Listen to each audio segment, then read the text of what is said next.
today is derives from the big data flood in science, which we know about from the sort of emergence of informatics research. So we can talk a little bit about that and how that leads into involving citizen scientists, that is non-professional scientists. Okay, so these are people who are not trained at PhD in science, but they can help science deal with this data flood by just applying sort of their just human natural abilities, cognitive abilities, and interpreting and looking at information and data for us. So I'll be talking about that human computation, examples of citizen science, and then specifically this new Zooniverse framework, which is evolving out of this, and some machine learning data mining challenges coming out of that project. So this is, of course, the problem we're facing, which is this humongous data flood the scientists are coping with. And we already saw a slide like this in Mike's earlier presentation this morning about this sort of emerging fourth paradigm of science, which some people call data science, data exploration, data mining, data-intensive science, or X informatics.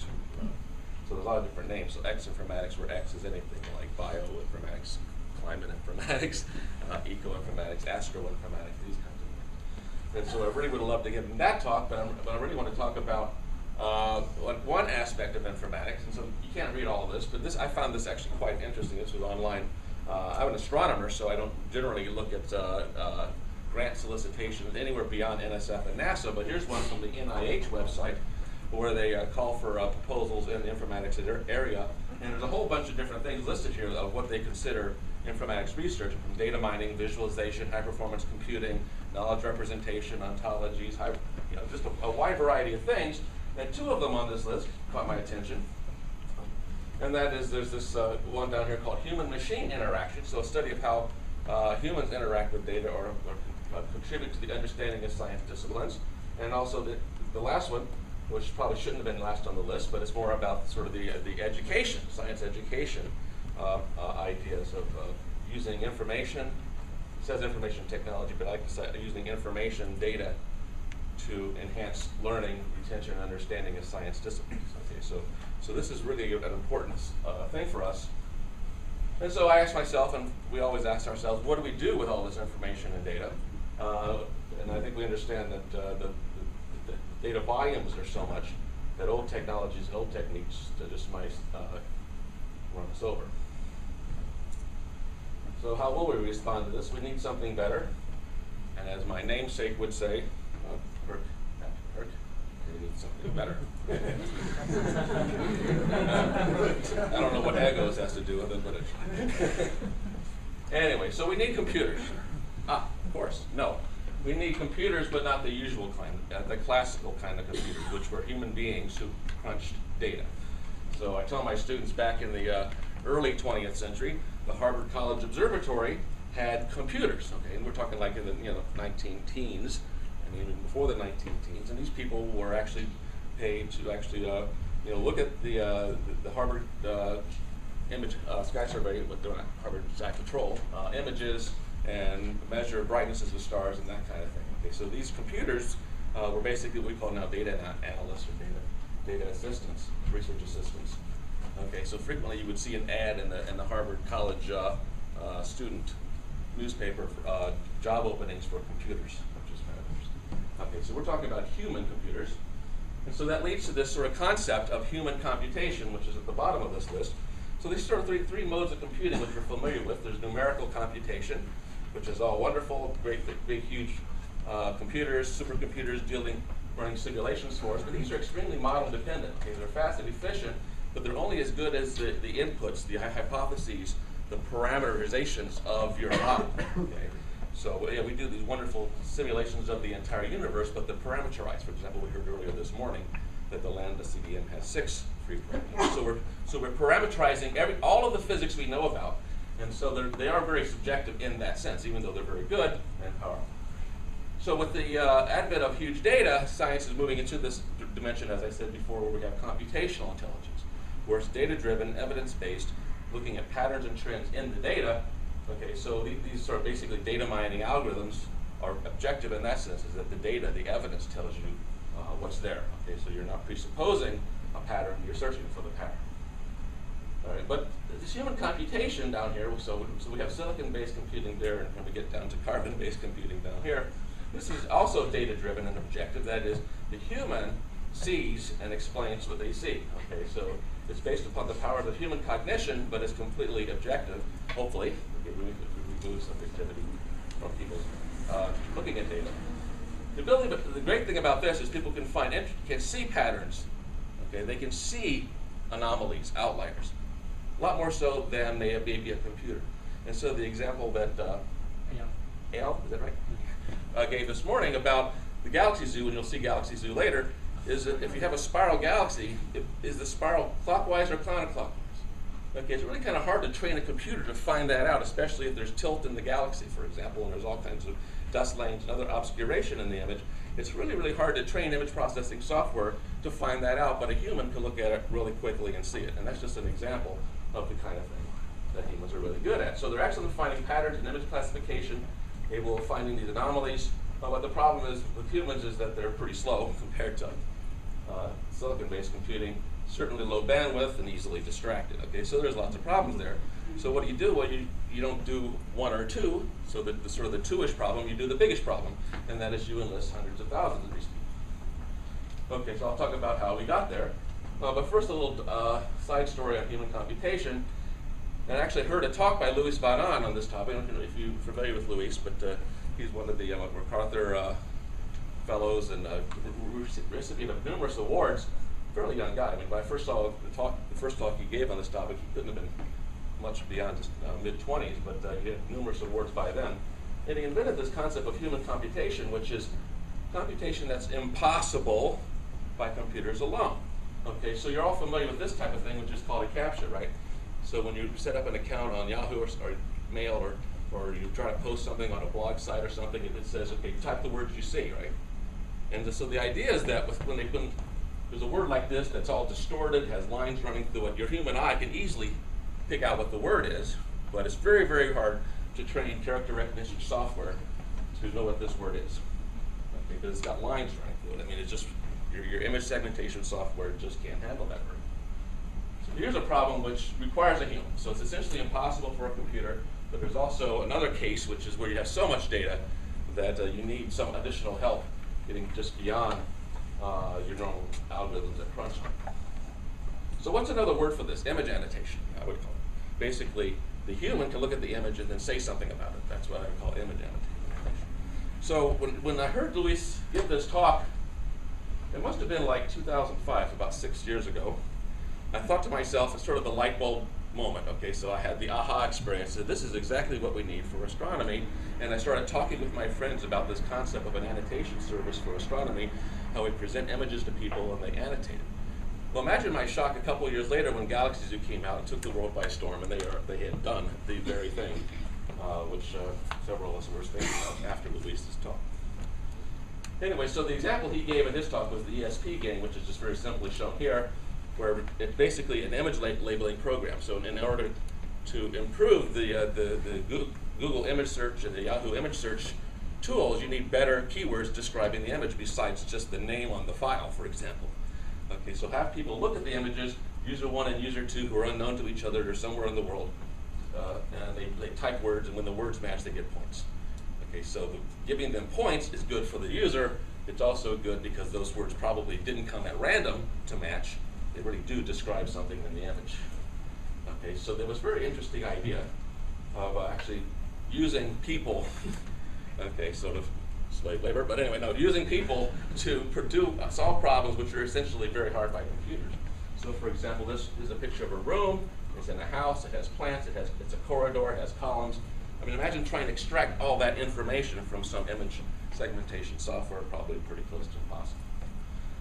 So it takes a human to interpret a complex image. So I usually give this image to my students to try to explain the process of science. So the scientific method, which starts with characterization of what you see, right? So no interpretation, no model, no hypothesis, just characterize, describe what you see.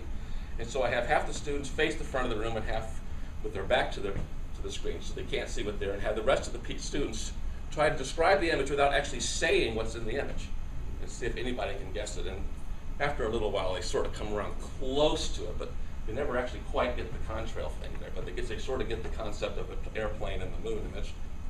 But so it takes a human to interpret a complex image, usually. So if you can't read the punchline, it says it's black and it looks like a hole, so I say it's a black hole. Anyway, so citizen science emerged out of this idea of human computation, where anybody can participate in the science discovery process. Anybody with awesome teaching. Anyway, so citizen science. Okay, this is different from science at home. So sometimes there's this confusion. I say, oh, SETI at home, I know all about citizen science. Well, that's an example of, but not really in the formal definition of citizen science. And believe me, there is a formal definition, because this is actually getting very significant amount of attention in the education community, specifically informal education, but now it's being incorporated in formal science education as well. So you're probably familiar with things like SETI at home and LSC at home, climate prediction.net, floating at home, Einstein at home, these kinds of things. So these are what I would call passive, okay? It's screensaver software, basically. Okay, so your machine wakes up and does this when you go to sleep, so to speak. So when you walk away from your computer, you go take a coffee break, you come to a seminar and hear someone talk, the Berkeley Open Infrastructure for Network Computing, that wakes up and starts analyzing data. That's great. I mean, this is a very important way of dealing with the data flood, but it's passive in that sense, other than you download the software, then it's on its own. Citizen science actually is very active, exploits the cognitive ability of humans, that is, people looking at the data, looking at information. In most cases now it's images, but it can be beyond images, but for example, just like correlation plots, have people look for trends in time series or whatever, but images is certainly very simple for people to look at and describe what they see. So citizen science goes by different names depending upon who you talk to. Like in NASA, they call it participatory science. And then the geo community have this thing called volunteer geographic information, so volunteer science. And Galaxy Zoo is sort of the prime example of this. And I can tell you plenty of stories over lunch about Galaxy Zoo, which I don't have time for right now. Since I'm standing between you and lunch, I understand that. Okay. So citizen science, as I said, refers to the involvement of volunteer non-professionals in the research enterprise. And the people who are very serious about this do come up with a formal definition. Okay, so it has to satisfy these these rules for it to be called or to be real citizen science. It must be engaging, must work with real scientific data, and I put all of it in quotes. That is to say, just not some little select piece of it. You allow people actually to participate in the same process that scientists are involved with. It must not be busy work. Okay, so it's not just clicking for fun. So you can create games to do this, that's fine, but it's not citizen science, it's a game. Okay, and all clicks must count. That is, whenever people contribute, that everything they contribute is added to the pool of knowledge that you use to analyze. Now, I will give you one Galaxy Zoo story in this, and that is there's some people who try to game the system. So a Galaxy Zoo is, again, people look at these images of galaxies, and they click some buttons on the screen that describe what they see. Okay, so that's a really short answer. Description. Some people just try to game the system. They just click buttons to do as many galaxies as they can. Okay, so somehow they think they're gaming the system. I'm going to get 1 million galaxies, 10 million galaxies. I'm going to get high up the leaderboard. Well, there is no leaderboard. Okay. So what's actually happening is they think they're gaming us, but we're gaming them, because we're collecting all those statistics to determine what is the likelihood that there's a person out there who's gaming the system. And so the more of those we see, the more we can compute a very high probability of how many people do that, and what's the likelihood of distribution of a particular classification or characterization being correct, or that kind of thing. So every click must count. So even those clicks go into the weighted mean of like a galaxy class. The weight might be 10 to the minus 40, but it goes into the equation anyway. So all clicks must count. I put in bold here that the experience must address authentic science research questions. And again, these are beyond the capacity of the science teams. That goes back to this concept of human computation, problems that are not solvable by your standard means. When we have a huge data flood, this is an example. And it must involve the scientists, the final step. That is, it's not just a game you put online, you walk away. The scientists are actually busy involved with it. So we'll tell another little story about that. I don't want to tell too many Galaxy Zoo stories, there's tons of them. But it actually started because a graduate student was asked at Oxford University to go and look at all galaxies in the Sloan Digital Sky Survey, which you heard about this morning, that have redshifts. Okay, so 1 million of the galaxies in the Sloan Sky Survey have redshifts. look at each of them and classify them. Well, he did like 50,000, and he gave up and swore he would never do it for the rest of his life. After a month, the guy was going blind. He said, this is absolutely crazy. So he set up a little, in the process of doing the 50,000 that he did, which is, okay, that's only 5% of the million that he wanted to do. And at that point, he threw up his arms. But during that month, he set up a little script that basically grabbed an image from the archive, displayed it, and put some buttons on the screen where he could just choose the button. And hence was born the Galaxy Zoo interface. Okay? It was basically a tool that the scientist was using to do the problem, but the problem was beyond the capacity of a scientist, because, again, even though it's a scientist doing this, the attention span is just so limited, right? After doing 50,000 of anything as a scientist, I think you're going to get pretty tired and frustrated. Anyway, so I mentioned Galaxy Zoo as a main example, but it actually goes back even farther. So American Association of Variable Star Observers, which are amateur astronomers, okay, not professionals, and they're engineers, lawyers, whatever. These people have been measuring the brightness of variable stars in the sky since the 1800s. Okay, so this is over almost nearly 2 centuries worth. The Audubon bird counts go back, I don't know how far back, to the early 1900s or prior to that even. Okay, so over 100 years. And there's various other projects which are now the online projects. Galaxy Zoo, as I mentioned, has been very successful. There's about 20 scientific peer-reviewed publications. Okay, these are referee papers in major astronomy journals. The Astrophysical Journal, the monthly notices. These things which are the primo journals in astronomy. And what I will talk about is sort of this new framework we're developing, which is the Zooniverse, which is a buffet of zoos. And this all comes under a context of something that I coined called U-Science, where you get sort of user-centric science. And it's not just citizen science, but it's also scientists doing annotations. And there's examples of this already in existence in the biology world, the Bio-Distributed Annotation System, BioDAS, Wikiproteins, the Heliophysics knowledge base. These are things where scientists are doing something similar, but annotating their data in a public way that anyone can share the knowledge that's generated. So anybody can participate and contribute to the science. I'm sure you've seen this cartoon from the early days of the internet, where it says on the internet, nobody knows you're a dog. So your dog can contribute, your cat can contribute. So Galaxy Zoo basically presented this simple interface, asked people to click some simple buttons, and it was very addictive. It was amazingly addictive. And again, because this guy, Alfred Smith, when he created this thing, he wanted it simple. Bring up an image, click a button, bring up an image, click a button, bring up an image, click a button. It was just like, and people got used to this. Wow, another one, just another one. Okay, just another one. Okay, just another one. Okay. So before you know it, we had several 100,000 users. It's now about 400,000 worldwide. We have 1 million galaxies and over 200 clicks, 200 classifications per galaxy. I don't know, the most recent number might be 250 million classifications total. And as part of this excitement, there's been surveys asking these people why they do it. It's participating in science, they like that. Working with scientists, doing cool stuff with astronomy images. Okay, and other people say it's just damn addictive. So there's lots of reasons people do this. So let me just give you this little lesson here and sort of where does the science come into this? Okay, so again, we're not just putting up a pretty game for people to play with. We're doing some scientific research. And so this all just ties back to our earlier talk this morning about how there's evolution across the time in the universe. And part of that evolution is the change in the structures of galaxies. So we see 2 general types of galaxies in the universe: spirals, spiral shape, and ellipticals, which are sort of these elliptical blobs. Okay, so here's a gallery of some ellipticals, sort of blobby, structureless. And here's the gallery of some spiral galaxies, which has this spiral shape, which we think our Milky Way is one of these. Okay, so out there also in the mix of all these galaxies are these peculiar galaxies. And there's a long story about that, and I spend my career studying peculiar galaxies. And it's come down to the interpretation that these things are caused by the collision of galaxies. That collision causes this very peculiar morphology while the collision is taking place. But these galaxies, which may have started out by just being normal spirals, go through this massive upheaval just caused by the gravitational violent relaxation, which they end up looking like elliptical galaxies.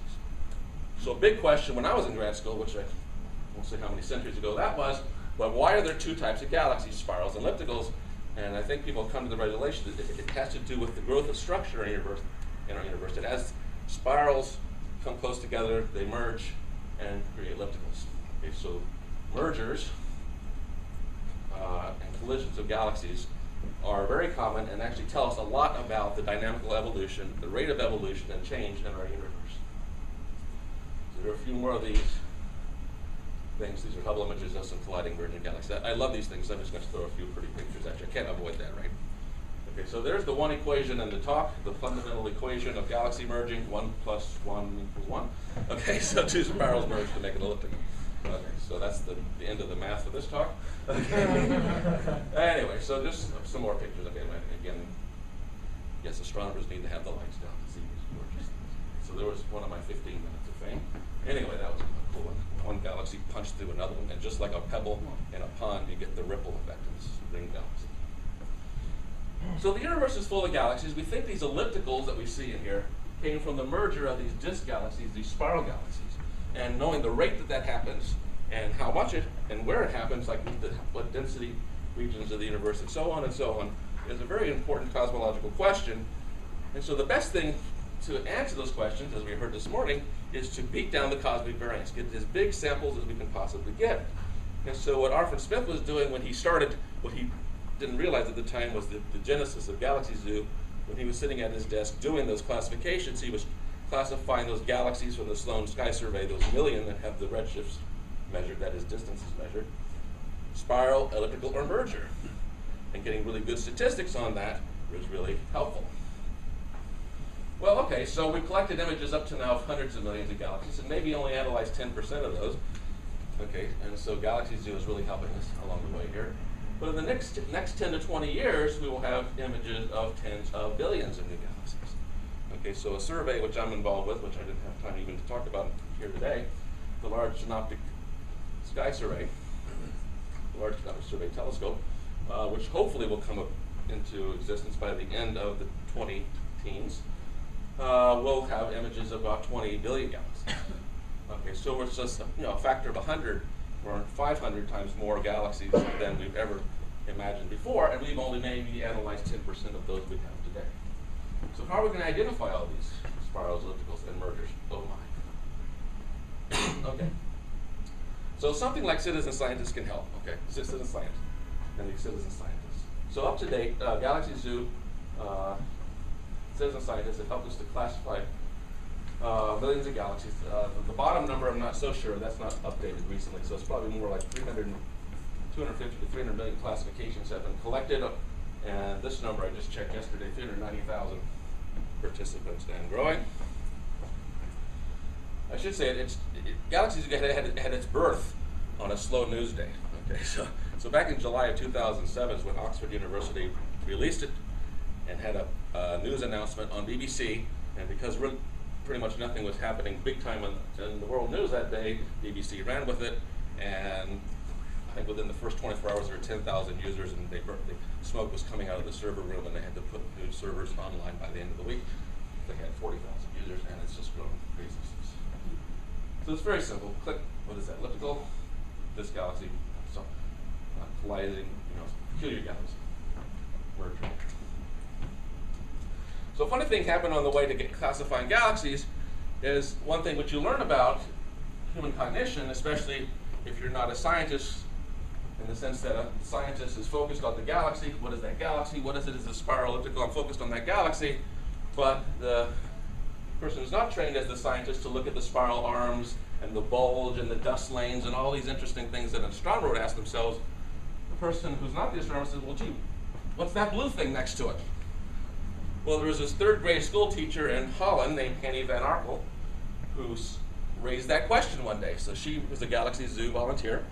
She, as she described it, every morning before she went to school to teach her third graders, with her tea, she would classify a few galaxies. Okay, and one day she saw this thing. She was asked to classify this galaxy, but she said, "What's that?" And the "what's that" turned into quite a firestorm of research, which is another great story. Paper has been published now about this green blob, which is a light echo from a quasar that died about 100,000 years ago. Okay, that's quite a story, which I can tell you over lunch. That's another long story. but it's pretty cool. So this is a true color picture of Hanny's Voorwerp, as it's now called. Now the Voorwerp, or she told me how to pronounce it, Voorwerp, there's like 4 or 5 syllables in there. The Dutch. It's a fancy word which means object. Okay. All right. So Hanny's object, or it's more cool to say Hanny's Voorwerp or Voorwerp, if you can say it in Dutch, which I can't. But anyway, so this is a true color picture of this ionized oxygen, which is a light echo of a quasar, which was in this galaxy 100,000 years ago, and it took 100,000 years for the light to travel, bounce off that, and then, of course, light coming to Earth takes much longer than that, but the sideways travel was a 100,000-year detour before the light headed to Earth. True color picture of Hanny's Voorwerp, and here's a true color picture of Hanny and me. Okay. Right. So she's actually now studying astronomy. Okay, so this is one of the transitions that's happening with citizen science, is that a lot of these people are now going back to school, whether grad school or college, first time undergraduate, to study science. They find this really exciting. They want to participate in science. They want to do science. And so it's actually having quite a positive effect, which is why we see the education community really latching onto this, because it's a way of attracting people into science more so than your traditional textbook. Okay, so out of all this grew the Zooniverse project. Okay, so this is a recently funded cyber-enabled discovery NSF program, which you can find out about us at zooniverse.org. The PI is Lucy Fortson, who used to be at Adler Planetarium, who's now at University of Minnesota, but actually now, today, she's actually at Columbia University, so she's down the street. She didn't sneak in here, my doctor. She should be here. Huh? She should be here. Yeah, well, I told her I was going to be doing this, but she got other meetings. Okay, so Lucy Fortson, John Wallen, myself, Chris Lintott, who was sort of the PI of Galaxy Zoo at Oxford. So it's building a framework so you can now have many, many different zoos. Okay, so it's easy to add your own science case. You add your own collection of data, whether it's millions of images of the moon from the Lunar Reconnaissance Orbiter, or millions of images of the sun from the Stereo mission, or whatever. People can now contribute by classifying, describing, characterizing what they see in the images. So astronomy, the sun, the moon, and even Egyptology, which I'll tell you a bit more about that. And now we're actually, so people are looking at old papyri images to collect the, basically do human optical character recognition of the Greek symbols and translating essentially what's written on those documents. And a more recent one is old weather, so they're looking at ship logs from the World War I, from the British Navy. So actually a way of tracking climate change. Okay, so they kept very accurate records of weather as they traveled around the world. And so those records, now we can have a 100-year baseline of some change in temperature and climate and that kind of stuff from those records. And so these are written records. Well, I don't know how many hundreds of thousands of these documents exist, but they've been scanned and put online. And again, if you asked your grad student to do it, they would probably do the first few hundred or few thousand, and they would croak and give up. But you put 500,000 documents online, and we have 400,000 volunteers ready and willing to look at what they see in the document, read it, and extract a temperature or a barometer reading or whatever it is you're asking them, rainfall, whatever it is. We have people willing to do that. So as I said, the sun, we can have citizen science just look at tens of thousands, millions of images of the sun, looking for solar storms and CMEs. Me getting a drink of water. So looking at the Lunar Reconnaissance Orbiter data, which is this ridiculously huge data set of millions of images of the moon now, at a much higher resolution than we've had over the full surface of the moon than before.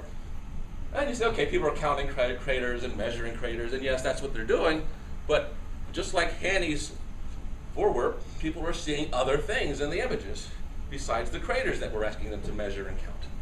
People have found cave lights. Say what?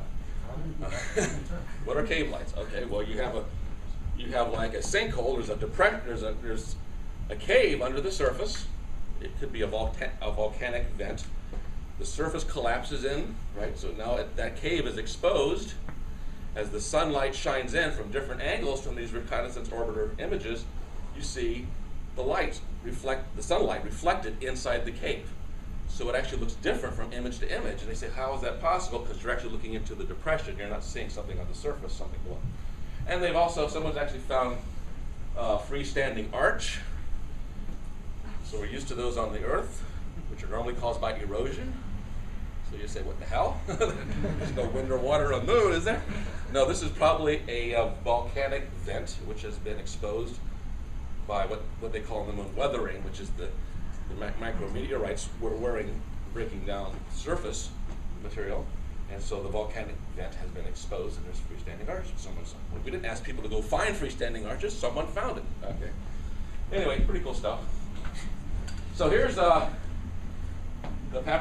examples of fragments from the Papyri project. So these were found in this site in Egypt, which was settled by the Greeks after Alexander the Great conquered Egypt in 300 BC. And as I hear the story, this particular site got its water from a canal from the Nile River. So it wasn't near the Nile. It was a canal that gave them the water. So this particular site didn't suffer the normal rising and fallings of the Nile and the flooding, which wiped out a lot of historical documents and historical settlements from the early days. This site essentially has no rainfall and has basically ceased to exist, because once the Nile sort of dropped below a certain level, at some point the canal ceased to have water in it, and they just abandoned the site. So over a period of 1,000 years or so ago,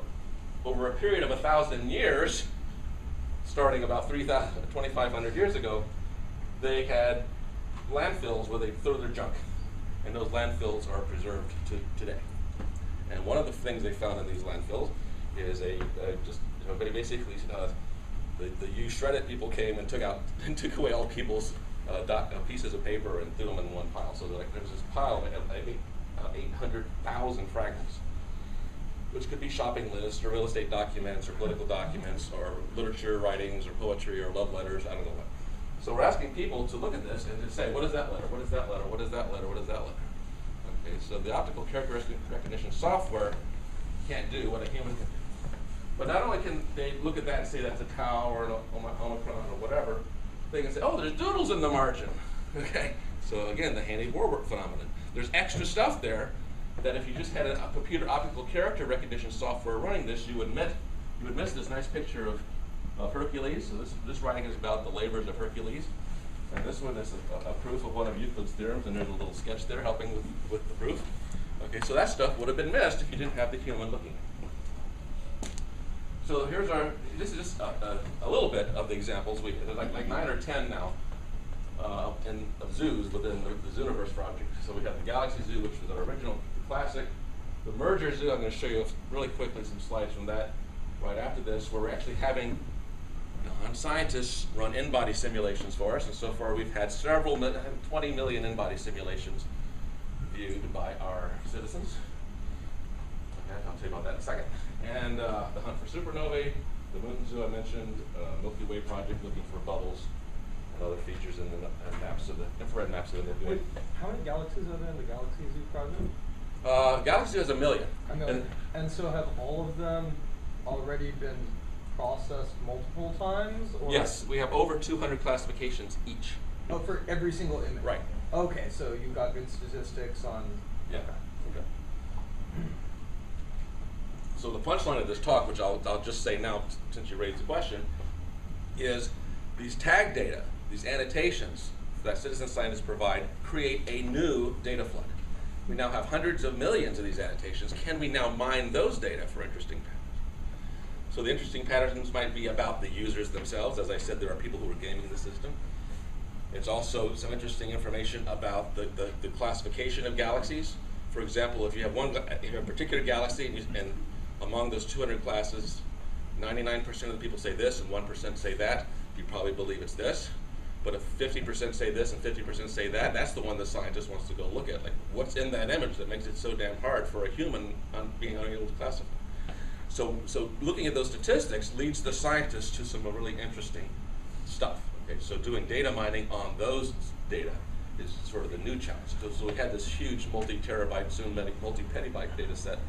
We've now reduced it to just a few gigabytes, but still it's a lot of information to look at. Yeah. Do users get information about their own ranking? I mean, No. Well, I think in the early days of Galaxy Zoo, people got a score of how many galaxies they classified, but they took that off because, again, we found that were people just clicking just to get up the scoreboard, and they weren't actually providing any scientific data. Right, but so we took that away because that wasn't helping. You have information about how good their fits are compared to the population. So yeah, I think there was some sort of weighting. I think there was some sort of weighting to it. To what? I'm sorry. How correct they were. Oh yeah, that's what I was saying earlier. That if we look at a particular person's classifications, and if they're always an outlier compared to the rest of the distribution, yeah, but I think then we can determine that person's weight has to be reduced. They don't tell them. No, we don't tell them. We don't tell those people that. No. Yes. Apropos of that, there actually is a big emphasis now in machine learning research on interpreting the results of human computation, either from Mechanical Turk or other sorts of crowdsourced data sets. You know, how do you weight users, how do you compare users, etc. But I was actually wondering, since you're on the forefront of using this data, how bad is it? How bad? I mean, if you just show the same image to a bunch of users, is that enough to handle the noise and reduce variance? Like, or do we really need to be studying all these machine learning algorithms? I think it's actually a combination of all of those, as it turns out. Right. So fortunately, I mean, we've been very fortunate that there's a lot of very altruistic people participating in Galaxy Zoo, and not a lot of people trying to game it. They really try hard to do it right. Okay, so we're really already getting some really good data, but as you know from crowdsourcing, I mean, there's all kinds of crazy things. When, for example, when people rate hotels or rate travel sites or whatever, I mean, so people leave their comments and they rate it. Okay, so that's crowdsourced information, and we know that some of that stuff is probably, you know, gamed in one direction or another. Right? It might be your competition trying to lower your ratings or something. Yeah, so there's a lot of research going on in the machine learning community, even in the psychology community about this. So, yeah, Charles. To that point, galaxy classification is highly subjective anyway. So when you have the wisdom of crowds coming in this instance, it actually can improve what normally is done just by a few pairs of trained eyes. So choosing the question to solve in this technique is an important delimiter in the effectiveness of what you choose. Very good point. Thank you. Right. So anyway, so I talked about this merging of galaxies, building blocks in the fundamental equation. I showed the same equation twice, but it's only the same equation. Okay. The sign's wrong. Huh? The sign's wrong. Whoops. So in Galaxy Mergers, we present from the Sloan Image Archive a pair of galaxies, and typically they're galaxies that have some kind of distortion. That is, they don't look like undisturbed, nice, grand designed spirals or ellipticals, but they have some kind of tidal distortion, which we believe is caused by the gravitational interaction. So we present that to the users, and for example, in a grayscale image, and they get to run. I'm not showing you the interface here. The interface is also very addictive. It's like slot machines. You have the Sloan image in the middle. They push a button, and there's 1, 2, 3, 4, 5, 6, 7, 8 simulations. You actually watch the simulation run in real time. Not real time. I shouldn't say that. Real time for the computer, not the universe. Real time for the universe is 2 billion years. But they watch the galaxies zoom together, and so they get to click on the ones they like. And go to the next one. Click on the ones they like. Move to the next one. Okay. So you watch the little spinning wheels and click. Watch the little spinning wheels and click.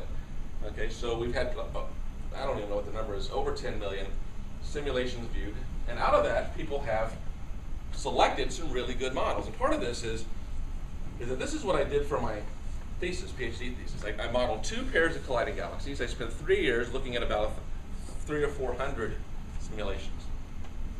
Okay, in the first week alone, we had 20,000 simulations viewed by our volunteers. In the first year, we had like 2 million simulations viewed by our volunteers. Okay, so we're able to actually get good working models searching through an 18-dimensional parameter space of collision parameters and galaxy shape and orientation parameters.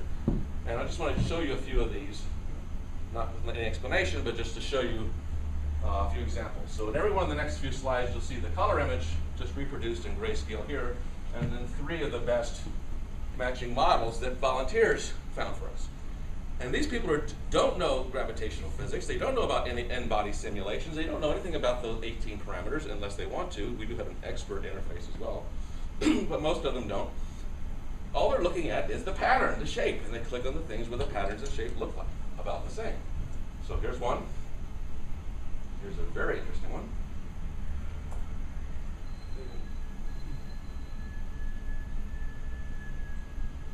So from a wide variety of different types of morphologies, people are finding as good starting points. And what I mean by starting point is these are simple restricted three-body problems, and one of our grad students is now using those as starting points for full in-body tree code with SPH, that is gas and stars in the model. So this is the start of basically a PhD thesis for an astronomy grad student using the inputs from the citizen scientists. All right, so here I am right near the end. Okay, so the Zooniverse project consists of a lot of these different zoos, and as I said, we're collecting these tags, and these tags are producing this new data flood, as I had just mentioned. Okay, and so one of the things which is part of our project is not just to create a framework and create more websites, but actually to do data mining and to study this sort of what Claire was mentioning, the machine learning and data mining on this new data flood that is the volunteer contributed tags. So for example, how do these tags and labels correlate with scientists measured parameters? That is, things that we put into our data processing pipelines. What features that we measure in those images, how do they correlate with what people are actually seeing in the images?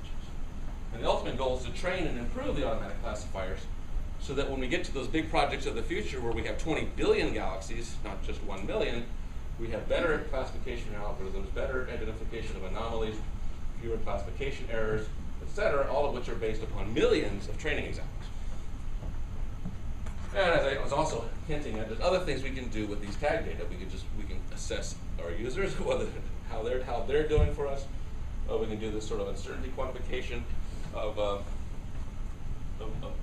the ability to match a given thing to what people think it is. Okay, how much uncertainty is there in that? For example, in our merger simulations, how much uncertainty is there in a best fit model? Okay, it's really hard to do in simulation space with an algorithm, but humans can look at that and say, yeah, that's a little bit in, that's a little bit out in terms of a match. We can look at, so the interesting question is this classification certainty versus the dispersion, like I said. So if 99% say one thing, 1% say another, that's a very different case than 50-50. Okay, so those 50-50 cases that become very interesting scientifically. So our first case study, I'm running out of time here, I'm not going to give you much detail on this, but we actually looked at parameters which are actually in the Sloan Digital Sky Survey database. I'm not going to read through these or explain them to you, but we did a couple of different tests to see which ones of those correlate most with the mergerness seen by human eye. Okay, so we had those million galaxies that the Galaxy Zoo volunteers looked at. They picked out like 3,000 of those which are mergers. So this is probably the largest clean sample of merging galaxy pairs that we now have in astronomy. It came from this citizen science project. And for those mergers, which parameters in the Sloan database could have told us that they were mergers? So we did some analysis there, and again, it's a story that I don't have time to tell you. But it turns out they were parameters that we probably could have guessed in hindsight would have been consistent with being mergers, that is distortions, gradients in the isophotal major axis and things like this. So there are things which in hindsight said, yeah, that probably should have been one we would have thought of, but it's great now that we have an objective determination of that. And so it's not just looking at these parameters one at a time, but even in combinations. And this actually, so we now have this possibility of doing sort of a combinatorial exploration of those parameter space. And this led me to another idea of a correlation zoo, okay, where we actually show plots to people, heaven forbid, graphs. And you ask people, do you see some pattern in the data? Okay, yeah, okay, you can imagine doing automatic things where you're maybe doing linear or nonlinear regression and curve fitting and things like that. But what if there's some kind of peculiar pattern in the data? Like, for example, let's say there was a spiral pattern in the data, okay, or lots of ups and downs, okay, so you certainly wouldn't be fit by any kind of linear regression. Anyway, so the human eye can easily see patterns, anomalies, outliers, and so maybe a correlation zoo is the next thing. Okay, so again, one of the key areas of the Zooniverse project is the machine learning and the tags, but as a feature of that, we're going to have machine learning challenges. So this first one will be announced sometime later this year. It'll probably, it probably will be, there's probably impossible in the same sentence there because we haven't decided yet, but it'll probably be with the digital papyri project, which includes two components, which is the character recognition. Okay, so how can you improve the character recognition image segmentation algorithms for things like this? But also sequence mining. That is, how do you take a sequence of characters like that and actually determine what it is? Okay, is this a known text? Is this like an example of Homer's writings? Is it something new? What's the context? For example, is it a property sale, political document, love letter, whatever? So doing some kind of sequence mining on the patterned characters. And so we're not going to try to solve that problem. And I'm not saying these are the challenge tasks, but there will be challenge tasks associated with these annual machine learning challenges. We were going to do Moonzoo this year, that's another story, but we're probably going to save that for next year. So we're asking people to help us to find improvements to the classification algorithms and the data mining algorithms for these things. So stay tuned for an announcement later this year. Thank you very much.